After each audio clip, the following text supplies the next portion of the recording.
আসসালামু আলাইকুম আপু, হস্তমৈথুনের কারণে লিঙ্গ সাইজ নষ্ট হয়েছে।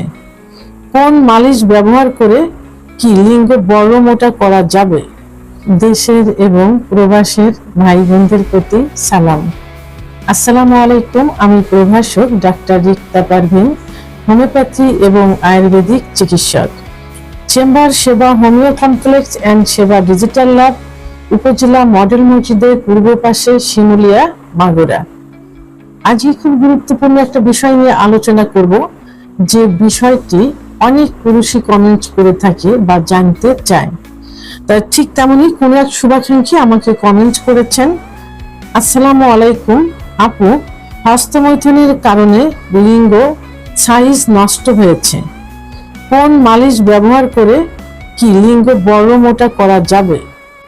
অর্থাৎ কমেন্টসটা এমন যে তার ধারণা যে হস্তমৈথুন করার কারণে তার লিঙ্গের সাইজ নষ্ট হয়ে গেছে, কোনো মালিশ ব্যবহার করে এটা ঠিক করা যাবে কিনা। ধন্যবাদ। এই প্রশ্নটা কিন্তু অনেকেই করে থাকে, অনেকেই বলে ম্যাডাম সরিষার তেল ব্যবহার করা যাবে কিনা লিঙ্গ ভালো করার জন্য, অথবা কোনো মলম আছে কিনা, কোনো মালিশ আছে কিনা, বিভিন্ন কোনো তেল আছে কিনা, এভাবে বিভিন্ন প্রশ্ন করে থাকে। অধিকাংশ দেখা যায় যে অনেক শিক্ষিত, অল্প শিক্ষিত, অশিক্ষিত অনেকেই কিন্তু এই প্রশ্ন করে থাকে লিঙ্গের সাইজটা ঠিক করার জন্য কোনো অয়েল আছে কিনা বা কোনো মালিশ আছে কিনা। আর যেটা হয়েছে যে হস্তমৈথুনের কারণে লিঙ্গের সাইজ নষ্ট হয়ে গেছে, আমাদের প্রথমে জানতে হবে যে লিঙ্গের ভিতরে কি থাকে। লিঙ্গের ভিতরে কিন্তু কোনো হাড় নেই বা কোনো বর্ণ নেই, আছে কি শুধু মাংস আর রক্তনালী। এই রক্তনালীর ভিতর দিয়ে যত বেশি রক্ত চলাচল করবে লিঙ্গ তত বেশি মোটা হবে, শক্ত হবে, এবং অর্থাৎ উত্থান হবে। তো এখন এই যে রক্তনালী, হস্তমৈথুন করার কারণে এই রক্তনালীগুলো সংকুচিত হয়ে যায়। হস্তমৈথুন যখন নেশায় পরিণত হয়ে যায় এবং অতিরিক্ত হয়ে যায়, দীর্ঘদিন হয়ে যায়, তখন শিরার উপরে প্রভাব পড়ে, শিরাগুলো চিকন হয়ে যায়, যার কারণে শিরার ভিতর দিয়ে রক্ত সঠিক মতো চলাচল করতে পারে না, অর্থাৎ বাধাগ্রস্ত হয়। তখন কি হয়, অনেকের পেরোনিজ জিজিজ হয়ে যায়, লিঙ্গ ছোট হয়ে যায়, বাঁকা হয়ে যায়, মনে হচ্ছে কচ্ছপের মতো ভিতরে ঢুকে গেছে, আগা মোটা গোড়া চিকন, সর্বোপরি লিঙ্গে একটা খর্বতা চলে আসে। তো এখন আবার পুরুষের যে men sex hormone testosterone hormone, এই টেস্টোস্টেরন হরমোন কমে গেলে লিঙ্গের খর্বতা চলে আসে।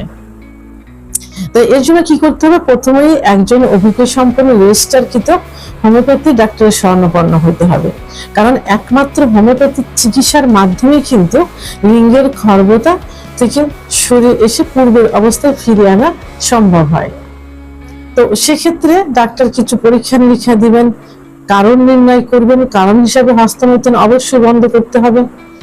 বন্ধ করার পরে হোমিওপ্যাথিতে সুন্দর চিকিৎসা আছে, যে চিকিৎসা যে হস্তমৈথুনের কারণে যে ক্ষতি হয়েছে, সেক্স হরমোন কমে যাওয়া অর্থাৎ টেস্টোস্টেরন হরমোন কমে যাওয়া ইত্যাদির জন্য ভালো মেডিসিন রয়েছে, যেগুলো সেবন করতে দিবেন।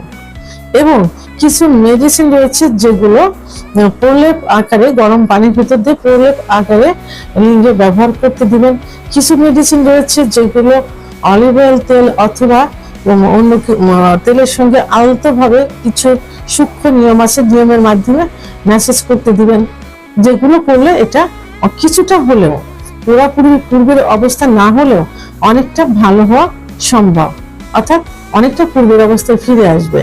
আর অনুমানে অনেকে ভ্যাজলিন ব্যবহার করে, অনেকে সরিষার তেল ব্যবহার করে, তো কি হবে, অ্যালার্জি হবে ওখানে, এবং ম্যাসেজ করার কারণে সেই হস্তমৈথুনের মতোই হয়ে গেল।